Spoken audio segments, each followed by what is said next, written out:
अस्सलामुअलैकुम दोस्तों, ये देखें कि देसी तरीके से पालक का बीज हासिल करने के लिए पालक को हमने खड़ा रहने दिया था। जब वो पक गई थी, पकने के बाद जब उसके ऊपर जो बीज था, जब ये नज़र आना शुरू हो गया कि वो बीज तैयार हो गया है, उसे काट कर उसे सुखा लिया। सुखा के उसे झाड़ कर उसे अच्छी तरह बीज निकाल रही है। ये देखें, उसमें उसकी शाखें और तने वगैरह भी हैं, ये आप देख सकते हैं।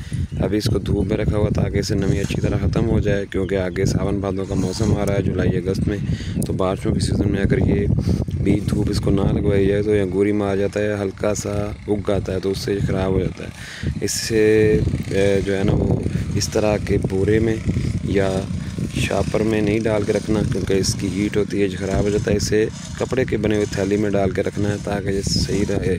फिर उसे उगाने के लिए जैसे मर्ज़ी आप इस्तेमाल करें, कोई मसला नहीं होगा।